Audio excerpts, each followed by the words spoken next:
Oh, yeah. Welcome. We are live. Yeah. Neil Thrustle. That's how we do it. All right.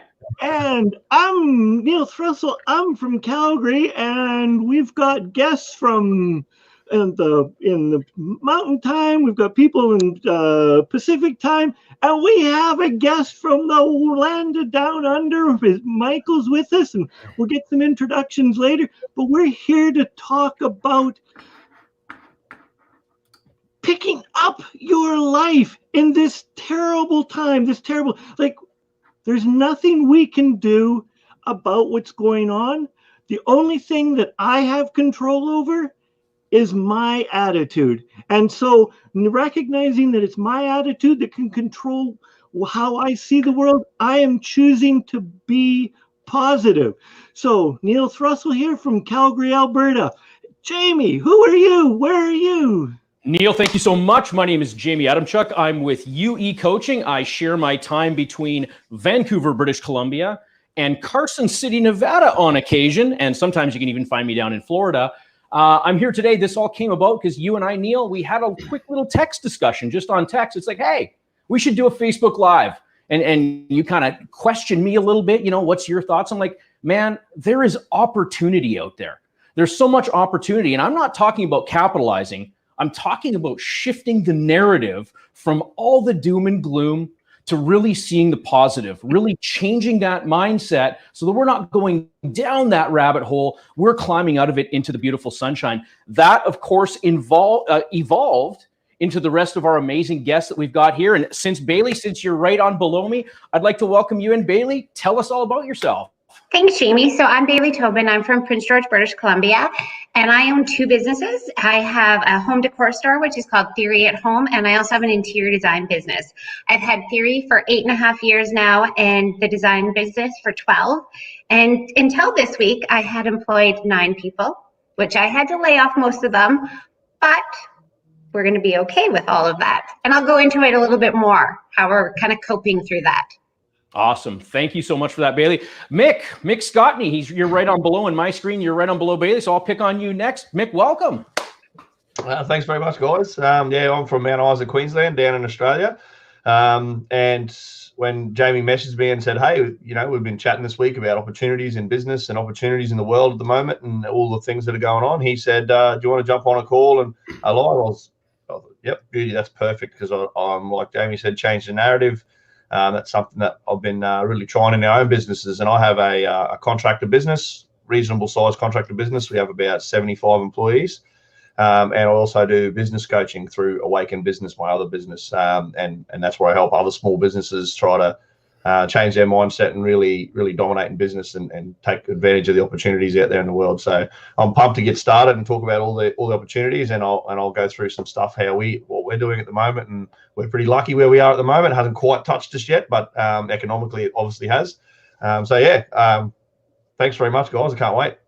Outstanding. Thank you so much, Mick. John, my brother John Ross, there you are. Last but certainly not least, welcome on.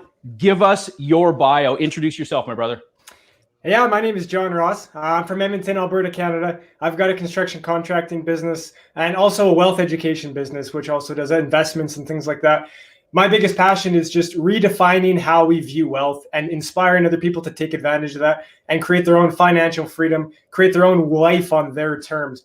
And I have literally been vibrating the last week with all the opportunity that's going around. It is absolutely unbelievable.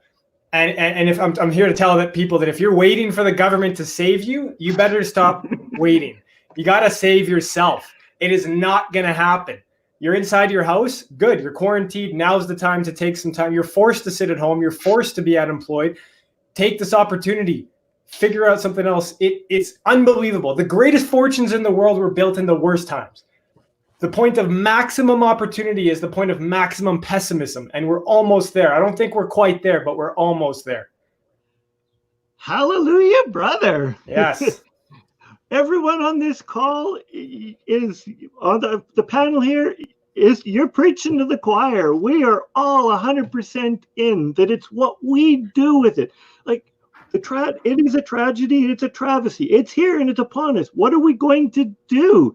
And for me, the first mind shift is that this is not happening to me. This is happening for me so that I can learn and do it. So it's freed up tons of time. I wouldn't normally be able to do this call at this time with Jamie, but as like life has it, we now have the time. So we're capitalizing, we're getting together, and we're working with community. And I'm loving it. So thank you all for being on the call, and thank you, panel, for being here. Thank you. I'm excited. Absolutely. Yeah. Yeah. Definitely. Key today is opportunity, right? And I think each of you on the panel here, Bailey, Mick, John, you've all got some opportunities. Bailey, I had the opportunity to speak with you a little bit earlier, and I'm excited. You shared something really cool with me with what you're about to do, and I'd love for you to share that here so that, the entire world, the good old WWW world out there that's seeing us on social media, has an understanding of what you're about to do. So share that with us, please. So it's something small that came to me this morning because I do have a brick and mortar store and we are a small business. We have closed our doors because we didn't want to put any of our employees in harm's way. And also we're a luxury brand. So unfortunately right now, not getting as many sales as we would like. So we did have an order that has shipped from another local company, another small business called Pure Naturals. And she has started making hand sanitizer and I have 48 of them arriving on Monday. I already had people that were wanting to buy them, but I've just decided to give them all up for free. If you are elderly, you don't have a bottle. My husband is a realtor, so he's not super busy right now either. And we're just going to drive around and we're going to leave them on people's front doorsteps. And we've asked to get as much more bottles as we can coming in. As long as our supplies can come across the border from the U.S., then we'll just keep doing it. And I've talked to other small businesses and companies and said, I can't afford to keep buying it because I'm still buying it. I'm just not selling it. So they're now on board if we can get as much as we can. And it's kind of like the community coming together and showing just in little ways what we can do.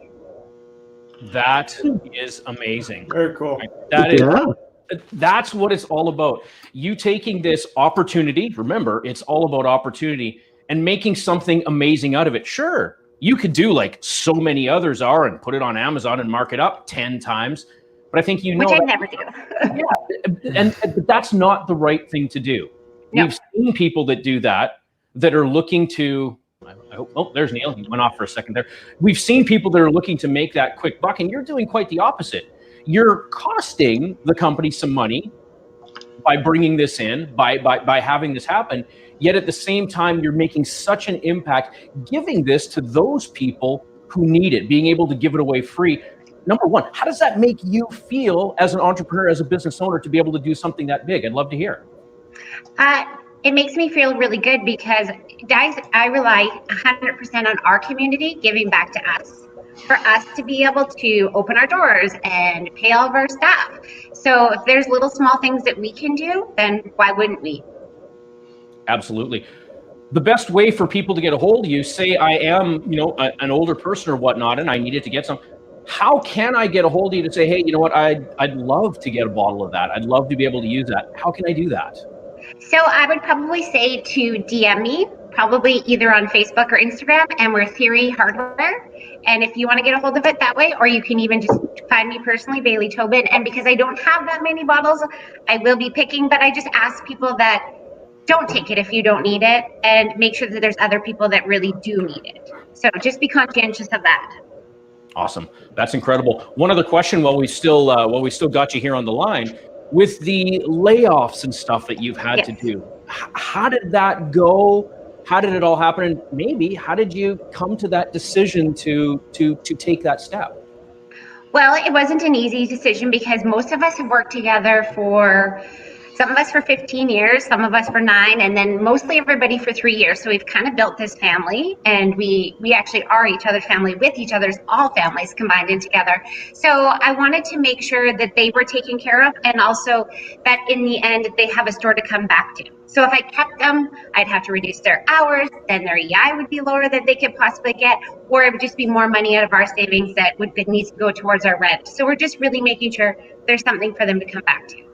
Awesome. That's incredible, right? And that does give them that opportunity right away. Like you said, if you were to hold on and, scale back the hours when it does come time to review those EI forms, we know that's going to have an effect, and we know that's going to impact that. So good on you guys for taking that step right away and stepping up and doing that and really, really helping them out. Incredible. My brother Mick, down from the land down under, tell us, opportunity, what does that mean to you? So opportunity for me, that means the opportunity. And I really love the thread that Tobin, that Bailey went on about giving the hand sanitizer away, because the small business community, there's businesses shutting down, there's restaurants, there's all that kind of stuff going on. And for me, it's about innovating or thinking a little bit differently. It's like, what do my customers need right now? And whatever that is, give them that. You don't have to profit off it, but give it to them. If you're a supply business and your customers need toilet paper, go find a supplier, get toilet paper, buy 2 pallets of it, and give it to your customers. Like hand sanitizer, these kinds of things, and the dividends that'll pay long term, I see, it'll change the game of your business forever. Because when it comes back, everybody you touched will remember that you helped them out in a time of need for free, asking for no money. And the impact that'll make on the value of your business and the value of your brand will be amazing. And one of the things that I've offered to do is any small business in Australia, that needs help, that want to talk, I'll give my coaching service for free. Like, just give us a call, let's jump on, and whatever you need, I can help talk you through. Maybe we can talk about some opportunities or innovate, or see if there's a way that I can help you to try and, one, reduce how many layoffs you have to make. Because in Australia, we're probably a month or so behind the US in terms of where we are. We're can't have a gathering of more than 100 people for non-essential. So some small businesses are still in operation. You go to a restaurant, there might be 5 people in there instead of 50, or at least they haven't shut their doors yet. There's still plenty of opportunity here in Australia, and there's still stuff to keep going. So businesses can still do things to innovate. If you're a coffee shop, go and deliver. If you're there's heaps of different things that are going on. So for me, opportunity is 2 things. It's like, what do my customers need right now? And let's do that. Okay, it might not be what you traditionally made money doing, but let's do that, find what it is. And then the other part of that is to add value to them, like give it away, help your customers in a time of need, whatever it is they need, give it to them. One of the things that our business has done is we've ordered, it hasn't turned up yet, it turns up shortly, is a handheld UVC sterilizer, which is a sterilization lamp. So if, say there was an infected or a case of COVID-19 in a premises, you could come in and you could sterilize the place with UV light.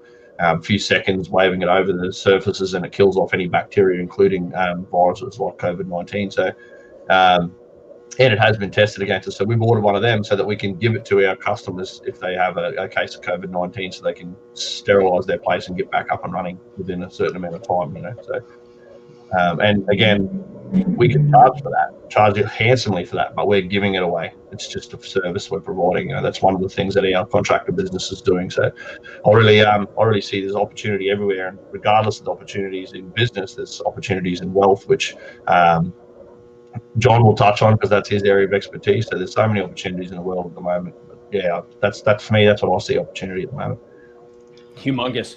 Thank you for that. Right, we're seeing something really consistent here.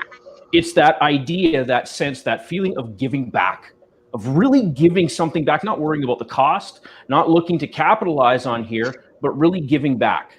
Right. One of the things that I do as well, I've done some coaching with Tony Robbins, of course, and all that. And he's got his 6 human needs. And it's really that 6th human need, that need of contribution that each one of you are really filling in, because you get to get all your other needs met. When you get that need of contribution, Bailey, giving out that sanitizer. Yeah, you think it's a small thing, but for someone who doesn't have it, someone who can't get their hands on it, that's a really big thing, right? Definitely don't devalue what you're doing, because it's going to make an impact. Someone that hasn't had the opportunity, or maybe even someone that just can't get out. Maybe they're in that group of people that are highly susceptible to it. They don't want to take a chance at getting out. Here you guys are. You're going to go around, deliver it and all that. That's big, right? Mick, doing the sterilization and all that, really helping people out if they found a case of it, coming in and doing that. Amazing, amazing. Brother John, this brings us to you. Tell us, contribution, opportunities. What do you see? You and I had a conversation earlier this week And you talked about literally shaking. And at first I'm thinking, no, he's not scared. He's not freaked out about this. And you said, no, I'm shaking because of the opportunity. Brother, tell us about that. Yeah, well, I mean, you've got all these beautiful humanitarian, generous people not trying to profit out of everything. And I feel like a crony capitalist over here just waiting, just prying in the wings. But two sides of it. One, I've spent the last week coaching other people, mostly business owners, not intentionally. I didn't even set out to. I just received a bunch of phone calls and started to realize that a lot of the things that I deem common sense and just I did early on, they're not common sense. So I'm creating a course on how to thrive during this. It's called Turn Panic into Profits. That's coming out. There will be a free 30-minute kind of intro version of it that goes over the main points. And there'll be a paid version that's much more in depth if they choose to. But there's no obligation. I'd love to just share this information with people for free. And on the opportunity side regarding business or the stock market or real estate or whatever, I've got a good analogy because so many people, when it comes to investments and it comes to emotions and it comes to times like this, they panic and they freak out when they make decisions that they're going to regret later on. And the easiest way I've come to think about it is if any one of us went into a Starbucks on a Friday afternoon and the little barista was behind there and said, hey, you know what? Today we're giving away all our drinks for 50% off. What would you guys do? You'd be like, all right, I'm going to buy more. I'm going to get a venti instead of a tall, which is actually bigger than a tall, whatever. And, you'd take advantage of this and you'd be like, oh my God, they're giving it away for 50% off. I got to get more. I'm going to buy a gift card. I'm going to bring my friends. But when Starbucks, the stock goes 50% off, people freak out. They lose their mind. They think the world is going to crash and everything's going to die. Did you forget people drank coffee for 2 million years or whatever it is? Like one of you guys is drinking coffee right now. Like, they're going to drink coffee tomorrow. There you go. So I'm not saying rush out and invest in things that you don't understand, because that's gambling. That's more dangerous than anything. But ask yourself simple questions. Like, in times of strife, in times of hardship, in times of great economic prosperity, what's consistent with people's spending habits? If you're worried about luxury brands or you don't understand cruise lines, just ask yourself a basic, simple set of questions. When I have no money and I'm worried about things, what do I still prioritize? What do I still spend? And there's tons of opportunity around. And on the business side of it, all of us are in business in one way or another. Times like this, people don't know how to manage their finances. They haven't planned for these kind of moments. And unfortunately, there are going to be a lot of people, competitors, that aren't going to be here if this continues to drag out longer and longer. And I don't wish that upon anybody, but it's a reality. So don't prey on the misery of others, but anticipate that there's going to be opportunity if you position yourself correctly. Just as simple as your marketing dollars. A lot of people pull marketing dollars back right now, but all your impressions, all your AdWords, your campaigns, it's an auction. It's a live auction that gets bid up and bid down based on supply and demand. Well, right now, there's no demand. So your cost per click just dropped through the floor. So you should be plowing dollars into the marketplace if you're in this for the long run.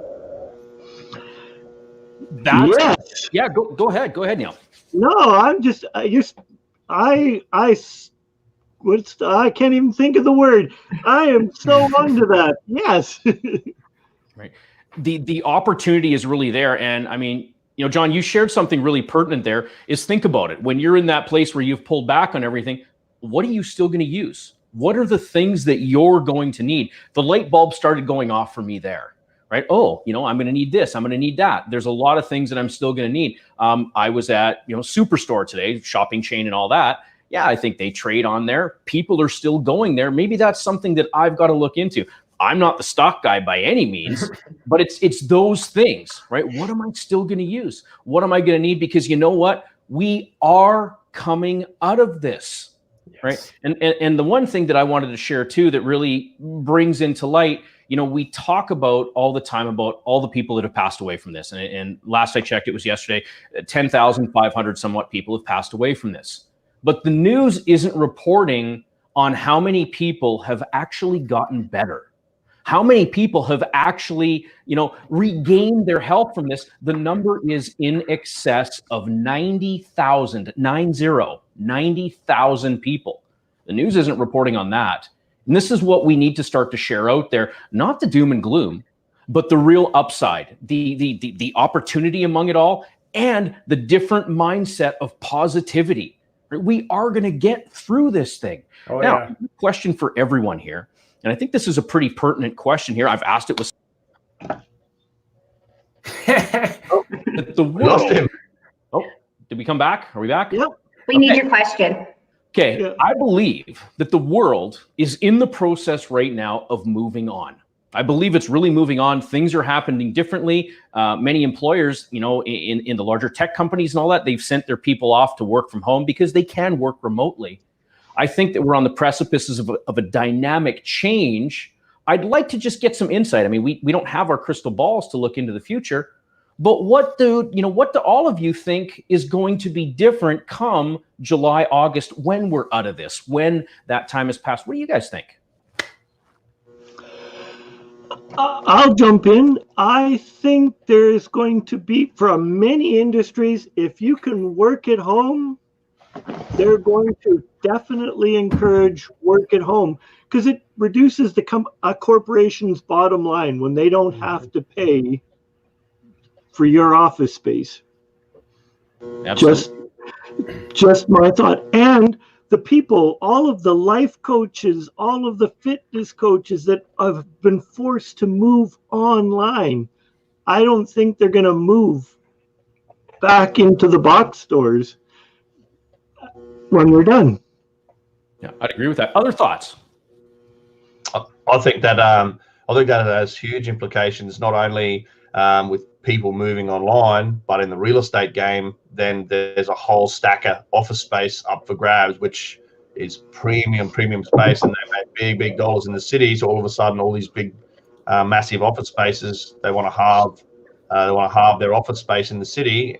Then this changes the real estate game and has a huge impact on that too. So there might be opportunities then for other businesses to get in on some advantages in that. And I do think that once people realise that they can deliver online or they can work remotely and still get the same or better outcomes, that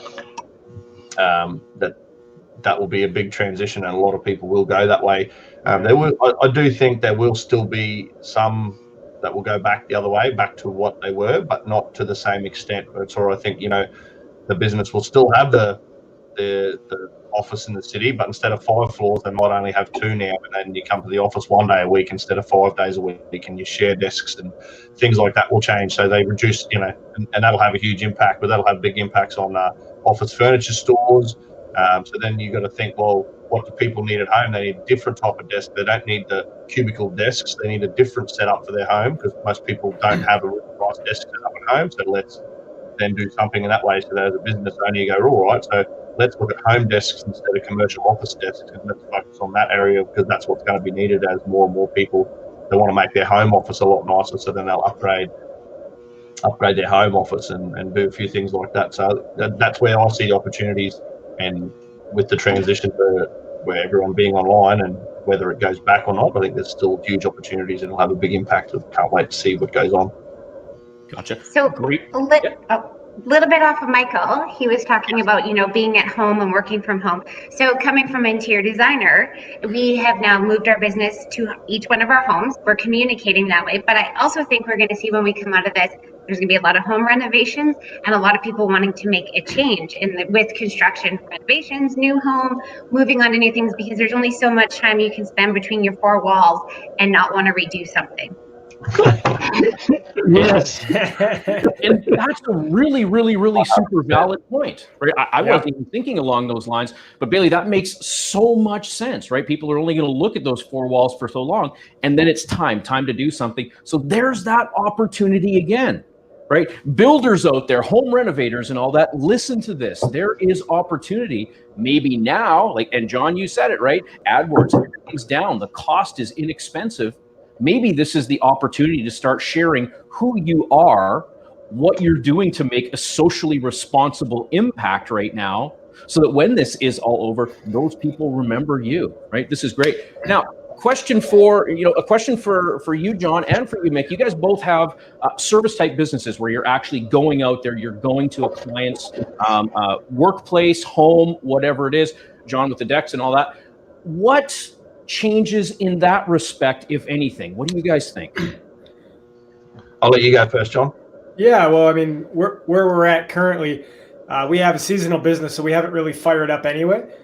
So if this is a short-term thing, it's not going to affect too much. I'm anticipating and planning it for it to be a long-term thing, because then it changes my plans to make sure that I'm poised for the opportunity later on. Yeah. And I truly believe that when this is over, everybody during a recession or a depression, everybody always talks about, the customer's not buying, but they always forget that the business goes out of sale. The business goes out as well. So you've got this kind of step down where it's like clients come down, contractors come down, clients come down. So I actually plan on taking a big market share after this is all over and benefiting from it, because there's a lot of people who won't be in business, not just clients anymore. Yeah. And to the earlier point about like, what does this do to people and their perception of working at home?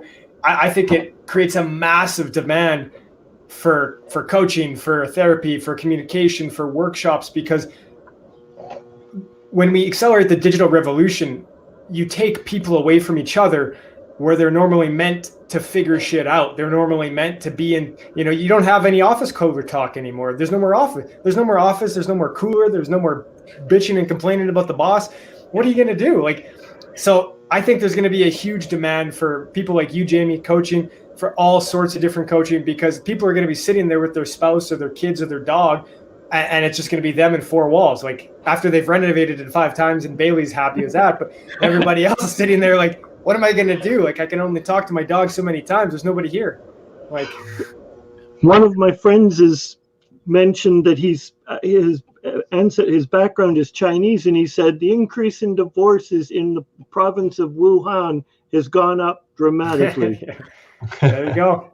Wow. There you go. Wow. Yeah, and from what you said, John, about as the clients come down and as work comes down, lots of businesses will struggle, and that's unfortunate. But I see the opportunity there that we plan to take a bigger market share, whether it's through acquiring their customers in some kind of formal arrangement, in people having fire sales trying to recover their own wealth, or whether it's through just reduced competition. So when it does come back up, there's, we take a bigger market share, and that's one area that I think we'll be focusing on in the recovery phase of this, and not to capitalise on other people's misfortune, but we've positioned ourselves where we will survive this time of uncertainty, but then there's going to be a huge amount of opportunity on the recovery phase to take bigger market share and expand our business. And we've got 4 locations in our business where we are. So our base is out here in Mount Isa, which is a regional city, which we've got no confirmed cases of coronavirus out here at the moment, which we're pretty lucky. But then our other branches all have, and they've all been pretty well heavily affected with just a reduced amount of work, because nobody wants to get the electrician over unless they've got no power, or the aircon's not that important because it's still cooling, or that new aircon can wait a little while. There's those sorts of things. So as the recovery phase comes in, lots of other small businesses will be in the same boat, and they might not be in as good a position. So I'd say there'll be less competition on the other side of this. So that's an opportunity that we're looking forward to, is take advantage, take a bit more market share. So I'm pretty excited about that opportunity. So thanks. I have a question. So when this the COVID virus came down, when was your moment of, oh shoot, or sugar, and when did you shift from, oh my God, this is terrible, to this is an opportunity? Was there a defining moment for you, or is it just that you have been this positive person that drives all your friends and family nuts because you have this positive attitude? Or was there a defining moment for you? Anyone want to go first? Yeah, I'll jump in, because it was very black and white. I woke up Sunday morning about 2 weeks ago, and I realized that Saudi Arabia and Russia started an oil war with each other. And I'm from Alberta, Canada, one of the oil capitals of the world. And I woke up, and the first word I said is not something I can say right now. And then the second word I said was like, yes, there's going to be so much pain and so much opportunity. This is ridiculous. Like, I can't believe this. Thank you. Anyone else? I didn't have quite as a defining moment, but I processed it over a few days. And as the government makes this big announcement, they're changing all of this, and they're, no gatherings. it wasn't until I got the emails from all my kids' sports that said we're banning all your kids' sports, and I come home and told the kids there's no sport, and I thought, huh. And then my wife said something about creating an exercise or doing our own activities, our own sport with the kids, going bike riding or bushwalking and all that kind of stuff. And I thought, now is the time to make the best of this, an opportunity. It was just that moment she said to me about doing different things with the kids, going bike riding in the bush and stuff. And then I just thought, yes, there is so much opportunity. Why are we worried about this? Righto, let's put some things in place. Yeah, we need to do that shit, but look at the opportunity. Holy crap, this is a chance to do something different. So that was the sort of moment. It was over a little bit of time, but it wasn't until I sort of really impacted me personally that I went, oh, damn it. Thanks. Anyone else? I think for me, it was basically Wednesday when most of the bars and restaurants shut down, and then we decided to close our store. I think that was a very difficult, dark day. We left early, and I thought, what am I going to do? So I stayed home for about the first 2 hours, and then I ran out of things to do because I'm a person that always needs to be busy. And from there, I just decided I have to get up. I still have to have a routine. I have to keep learning. So I'm taking another course right now, and I just need to be the person that all the employees that I still have look forward to. And so one little small thing we started doing this morning, and my really good friend sent it to me. She said, right now, don't think about it. Where you're sitting, send me 2 pictures of what makes you happy. And that's what we did. Beautiful. And I started it with all my friends and my family. So my sister's a nurse in Toronto, one of the biggest hospitals. She's the second screener. And she sent me some turtles on her desk and her calendar of her kids. So it's just those little small things. If you look around the room that you're in, for me, it was my 2 dogs, my husband, and I'm not going to lie, my Peloton. And it just made, and it made me happy. It was like everybody was here. And my dogs are so happy to have me home, and my husband hardly ever sees me, so I'm just going to enjoy it, and I'm going to take it for what it is. You never get a break like this to just actually enjoy your family or the people that mean the most to you. Thank you. Jamie, we haven't heard from you. No, I was purposely waiting till the end because here's Jamie, Mr. Positivity, that guy that's always there. I did have a moment. I actually had a moment on this last Monday here. I'm looking for the opportunities. I'm finding it. Everything's going great. And then Monday came around and it was the news. Yes, I'm going to admit it came from the news. My wife, Steph, she got reading some stuff out there. I'm like, wow, we need to do a little bit better job of being proactive on the supplies that we have here. Right. So it was, maybe instead of having 2-3 cans of beans downstairs, maybe we should have 6. Right. We weren't looking to do a bunch of hoarding. And for just a moment, I went into that little scarcity. I went into that little mindset of, oh my God, I've got to take care of myself. And then I recognized, no, we don't need to hoard. We don't need to do anything like that. What I really have to do in this moment is give back even more, is to be able to, look for opportunities for some of these mom and pop shops. Mick, I saw one of your posts that you put out there. You shared a post about how many businesses were going to close because of this. And I see this as, all of us in this group, our social responsibility to be able to work with other people out there to share their business. We don't want to see these businesses go out of business. We don't, right? We rely on them every day, even though we can't necessarily go there and sit down and have that sit down meal.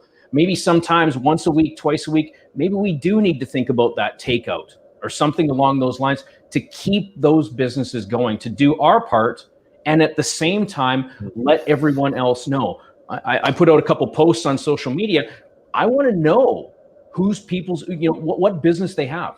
I want to know if there's a way that I can give back, if I can talk about them, share what they do, share a little bit about their service or whatever it is. Maybe they come on a show with us. Maybe we start something out where we have a show, we're the panel, and we bring some of these businesses on to be able to share their product, their service, whatever it is, to do our part that way to really bring some recognition to them. I don't know, but those are the thoughts, and that's the ideas that changed me from scarcity, oh my God, I've got to go stock up, to one of optimism, to one of finding the opportunity in the moment. Very cool. For me, I'm the eternal voyeur. I like to sit back and look at people and figure out. And it could have been last weekend, my wife, Tina, was on a workshop. So I had a lot of time by myself to sit and be in my own thoughts.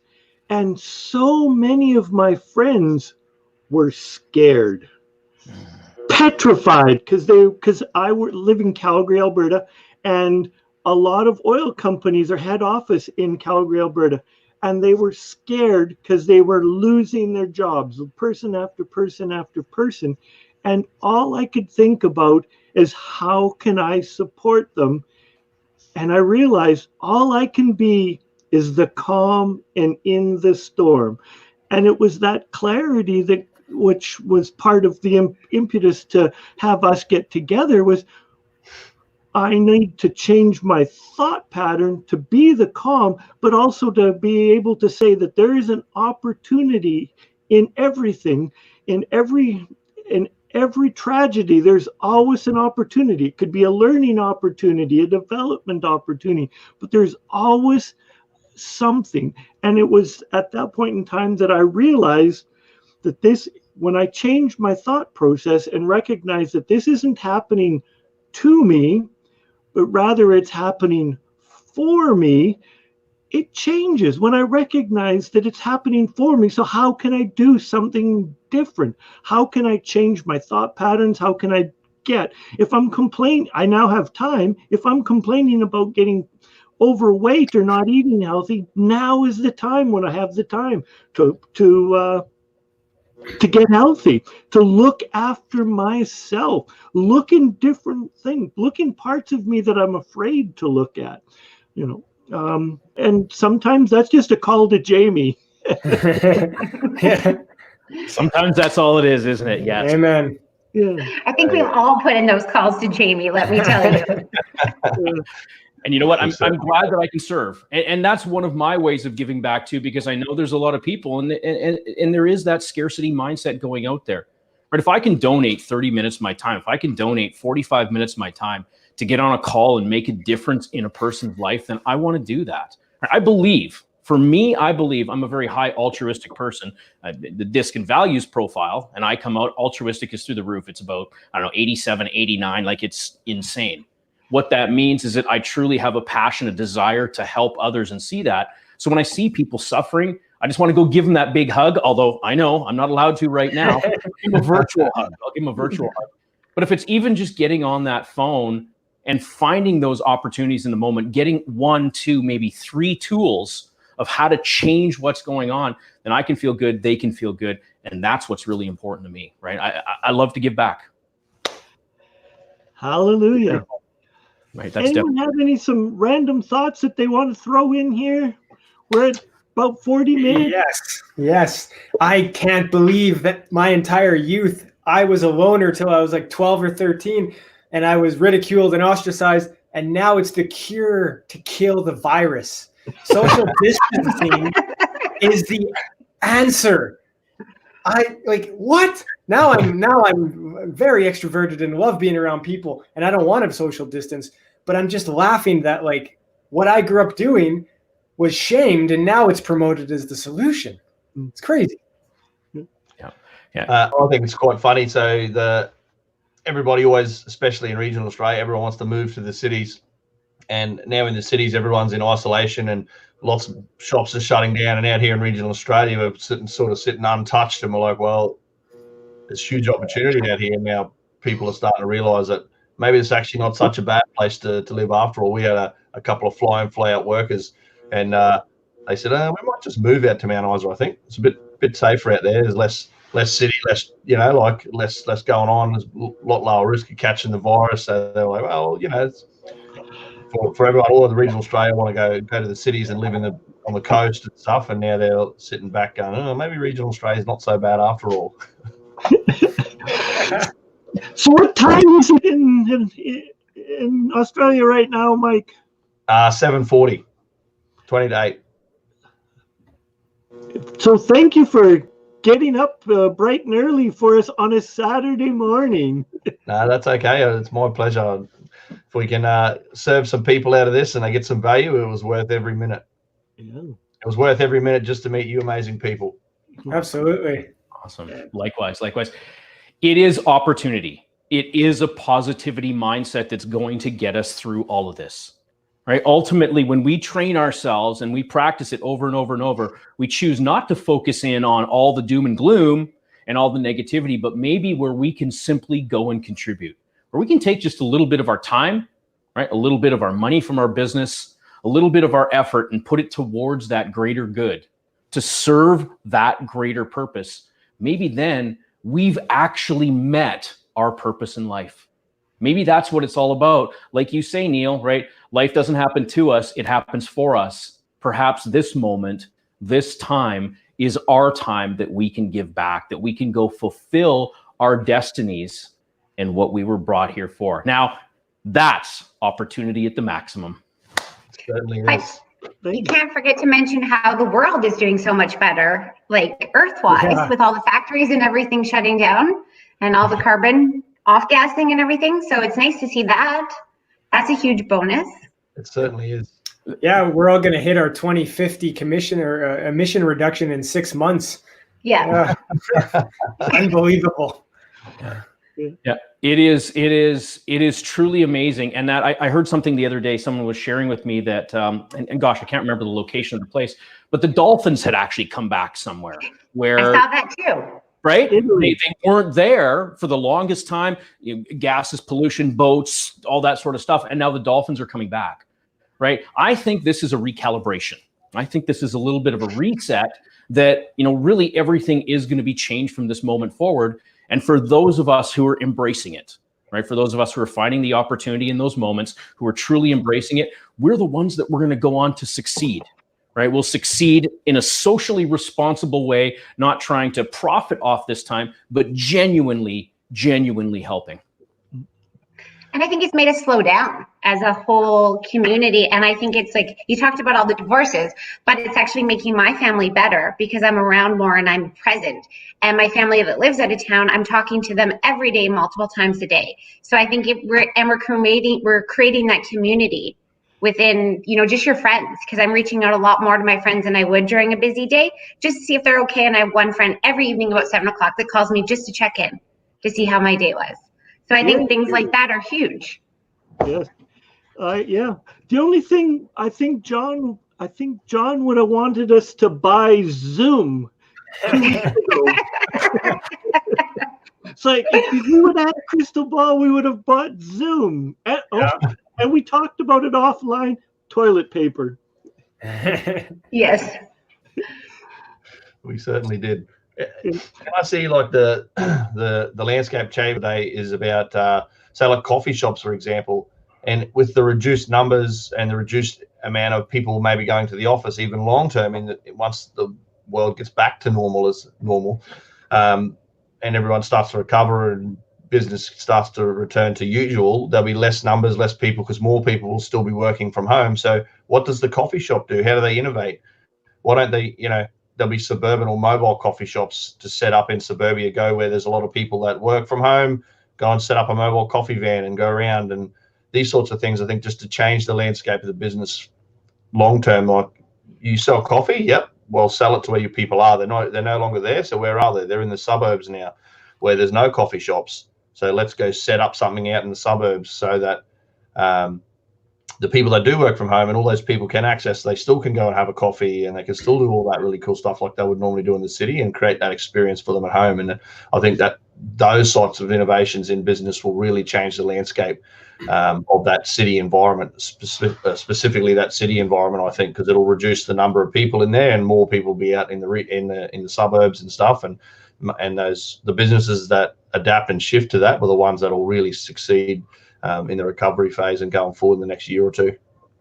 Yeah, absolutely. That creates big opportunity. As you were talking about the coffee, what it gave me a flashback to is, years ago when we were having the wars and stuff, everyone was getting shipped out to where they were. Well, Tim Hortons was also getting shipped out as well. The Canadian coffee chain here, rather big chain in Canada. And yeah, they would ship out those trailers, those ready to go trailers. So no matter where it was, boom, you could still have your Tim Hortons.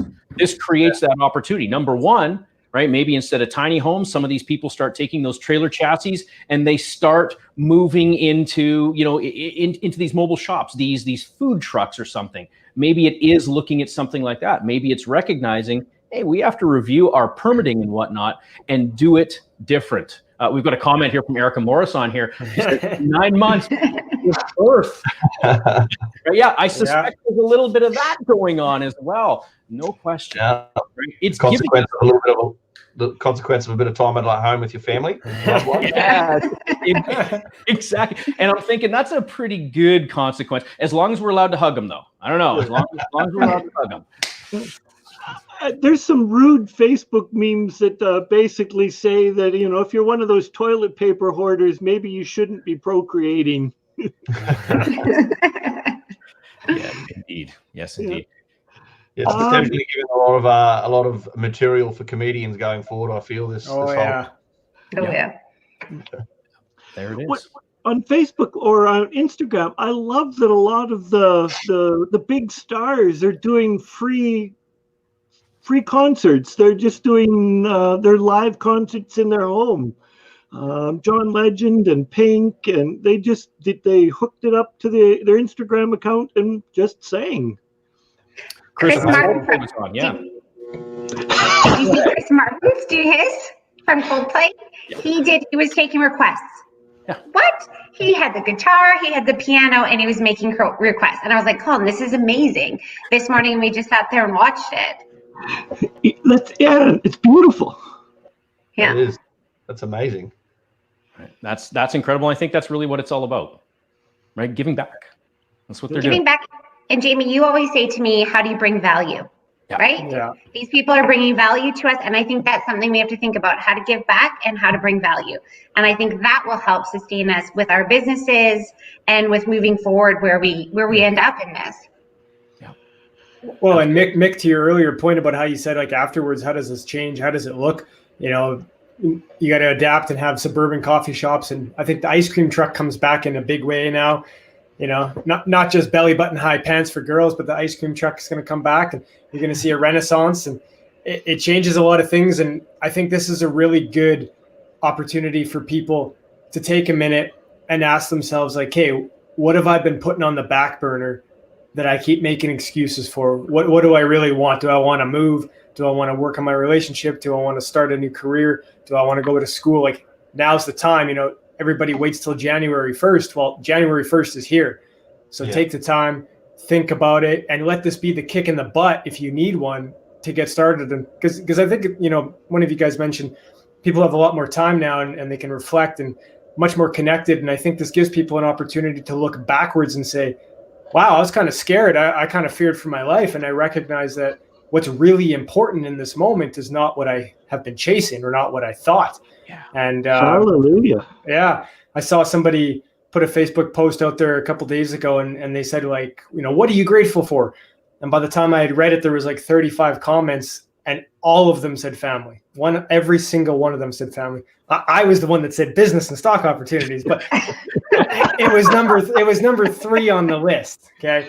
You got to bump that up to number 1. No, family's still number 1, but we're only a week into our self-distancing. We'll ask in 3 weeks what's important to people. Yeah. You might find that toilet paper is the most important. And even that is an interesting conversation, because right now there's certain things that are important, but some families aren't used to being together for this long. And that dynamic, like the people in abusive relationships, now that they're tied into it, do we have the social network to be able to support them? And I think that's going to be apparent that we may or may not have it. And if we don't have it, I think that will change to uplift and bring us to create this social network so that we can support those people. That's so true. Right, no question. Opportunity.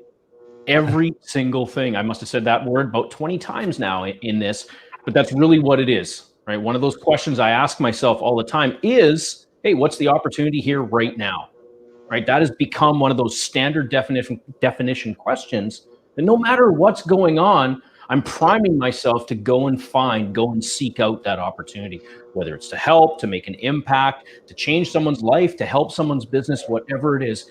When we focus in on that, when we have that opportunity with our families, when we've got that extra time to really connect and really communicate, my gosh, I think some amazing things are going to happen. They certainly are. For sure. Yeah. So who here is using technology, or are we electronically to, we using Zoom more? Are you using things, or are you picking up the old-fashioned rotary dial phone and connecting via phone? What are you using to connect to those people that are important to you? So we use, in our business, we use Zoom a fair bit. So we have we already have 4 people that work remotely. So we've had some amazing people come to Mount Isa and work for our business, and we didn't want to lose them from our business. So probably about 18 months ago, 2 years ago, we set up the ability for people to work remotely because we didn't want to lose them from our business, and they left town and went somewhere else. So we actually have 4 people that work remotely. So we've been using Zoom, and we use it. We've noticed more and more. So I jumped on Zoom with my coaching and helping other businesses. I've brought that into the contractor business. So our meetings are now via Zoom instead of on the phone and that kind of thing. So I think more and more as we go forward, we'll use that more and more and more. And we're, making plans now, obviously, when things happen, to be able to the office work remotely, just to avoid that congregating of people, even though we're service contractors and they're out in the community and out in the world working for people, just to reduce that congregation of people at one place. So we'll then set up Zoom for our morning meetings and things like that as we go. So I think more and more we'll be using Zoom, and my kids use Zoom to talk to grandparents or Skype or one of the many video platforms to talk to their grandparents and stuff. So I think that'll happen more and more. It happens a little bit in our family, but it'll happen more and more and more over the next weeks and months. Thanks. Anyone else? We do Zoom. We do a ton of FaceTime and phone. I still phone family and make time for that, or friends, but FaceTime, definitely a ton. Thanks. Myself, I use whatever means possible, whether it's Facebook Messenger, Facebook Chat. I'll get on to WhatsApp. Zoom's a big one for me as well. Notice what's happening here. John, you're thinking, buy Zoom. but really, it is. Zoom's one of the big ones as well. When I'm doing those conferences with clients, with all that, yeah, I'm hopping onto Zoom. Me, I like to be as mobile friendly as possible, and I can't stand long distance charges. So I'll let my clients, because of course I work all over the world. Mick, when you and I talk, we use Skype, right? We'll use Skype voice or whatnot. But I'm good for any of those opportunities, whatever it is. Doesn't matter what it is, whatever's going to work. Hey, we want to be able to utilize the technology that's out there. I'm a big fan of it. I love it. It makes my life simpler. So this crisis, has this made your family closer? Bailey had said that she believed that I may be paraphrasing, that it made her family closer. Anyone else? I'll say it has for me. I notice that I'm calling my mom a lot more. I mean, she's not all that far away or whatnot. I don't go visit her because she's in her 70s and stuff. And, God forbid that I did pick something up. I wouldn't want to do that. But I notice that I am on the phone with her a lot more, talking to her a lot more, making sure that she's okay. Is there anything I can help her with? Does she need me to get groceries or whatnot? I mean, she's completely capable of doing it herself. But on the off chance she didn't want to get out, we're connecting more. Steph and I, we've got some more time and stuff too. So, we're spending that time together and stuff, which is really great. Not a whole lot we can do, but even bike riding. I think it was Monday. I went out for a great little bike ride. Hadn't gone in a long time. I went up to Walnut Grove, which is kind of North Langley area, and rode through there. And it's been years since I've been through there, and it got me to reconnect with that old part of myself, and I was able to introduce Steph into that area too, which was also really nice. Thanks. And I think for me, even my immediate family, like sitting down, having conversations about what we're going to do and what's happening in the world, and explaining that to your kids, and really connecting, sitting around and just even connecting with your immediate family, I think has changed a bit. Like, we're not in isolation here, so it hasn't quite. And still, school is out here in Mount Isa, still schools operational, so it's not quite as far along as America, like I said. But even just sitting down and having those conversations with your family, kids and stuff about what's going on, and your parents, and so it has helped them connect everyone a little bit more, for sure. Excellent. Yeah, I've definitely noticed. Not so much me. I typically tend to be the one who reaches out and prompts people. And I've noticed in the last couple of weeks, a lot of people have started to prompt me and call me, and it's been it's been a nice, reciprocity, because it makes you feel important. It makes you feel special. People are thinking about you. So it's been good. Yeah. Excellent. I have a question for the group. What does each of us think is the single biggest opportunity for business moving forward? Like, there's massive industries going to be collapsing, and like airlines and tourism and things like that. But what do you see as the biggest opportunity for business going forward? For me, as a coach about that we all have a purpose and a passion, it would be helping those affected to rediscover or reignite what it is that they're here to do in the world, and get them to go and do it. Beautiful. I think for me, I think businesses now, I think some businesses just always got the business. So we'll say for some airlines, maybe we didn't have the nicest stewardess sometimes. And now I feel like everything is going to go back to service, of being kind, being a little bit nicer. And people are going to want to only work with those businesses that are offering that. That's a really good point. I think in general, you're going to see either a falling off of business because they're not willing to innovate, and they just go away. You've also got the baby boomer generation, which is retiring, and they're not typically, downloading their business to their sons and daughters. They don't really want to be a part of it. It's hard to sell. So I think there's going to be, in general, just a ton of opportunity in a lot of industries. Air traffic and airlines being one of them, because people are going to crave human connection more and more as we socially distance ourselves permanently. Because like somebody said, it's good for the bottom line. People and organizations are going to realize to get rid of the commercial space, downsize, work remotely. So work retreats, workshops, weekends away, hotels, tourist towns, I think are going to boom. And air travel in general is one of the number one, lead indicators of growth, because it's very connected to human race growth. And if we do have a resurgence, if we do have more people, don't forget, you've got almost 2 billion people coming into the middle class this decade alone between Asia, Latin America, and India. And those people want to travel. They've got money, they want to travel. So I'm actually have positions in airlines right now. It looks like a bloodbath because it is. And when the dust settles, Bailey, I think service is going to be huge. I think because consumers now have true choice and they can be pickier with their dollars, that the operators that were allowed to kind of get through and slough off and not really focus on the best client experience, I think they're going to dry up and go away. Hear, hear. Absolutely. Yeah. One of the biggest opportunities that I think right now, and this might be a little bit counterintuitive, but I see it as an opportunity for businesses to maybe slightly step out of their swim lane and go do something that's really, truly socially responsible, to build brand equity by doing something radical, by really, truly going and making that difference, by finding the opportunities right now to really give back in some way, shape, or form, through time, through effort, through funding, support, whatever it is, to maybe step out of that swim lane to really show that good. All these companies that have these amazing slogans and logos of how we give back and how important our customers are, maybe this is the time to really double down on that, and instead of shying away from it, step up and go make that difference. The impact of that, right, is going to be huge. We're going to remember, right? We're going to remember those businesses that have really taken the opportunity to step up and step out and maybe do something outside a little bit to give back, right? Bailey, you started it out with sharing. Hey, you're going to give some of that hand sanitizer away. No cost, no nothing.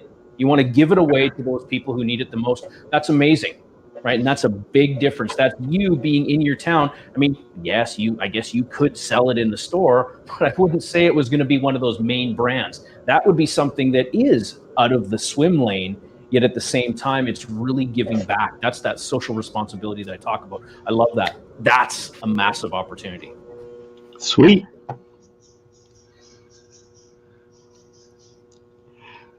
Awkward silence. It's just silent admiration for a good-looking man. Yep. So we're just under an hour, so maybe it's time that we say our goodbyes. I think we've had a good run at this. Feel blessed and privileged to have spent an hour of my life with some really good people, and I think that we have shared some incredible talents and gifts and some wisdom there. And if I trust and hope that people will view or watch this at a later date, and we share it at the heck right out of it. So last words, any and all of us? Maybe not your very last words, but for today on this program. For me, it's thanks very much for all of you guys for the energy and the time and for your insights. And for the people watching, think about what the people who do business with need and make that happen. Innovate. That's my last message. Thanks very much, everyone. Really appreciate it. Okay, and Dwayne, yes, it will be shared. It will be on Facebook and it will be on YouTube. So every one of the panel here will be able to share it on YouTube. So yeah. Next up. I want to say thank you for inviting me to be on here. It was really nice to meet all you gentlemen this afternoon. And I just want to say we choose each day and every moment the way that we think and the state of mind that we are in. And I think if we choose positivity every day, even though it's tough and we all have our moments, we'll be in a much better place when we're out of this. And I just want to say if anybody wants to reach out to me just for a chat on the phone, FaceTime, through Instagram, Facebook, I'm here for you. So thank you. Yeah, baby. Oh, sorry. What's going on? Don't learn dancing from John, though. I just want to say thank you very much for the time.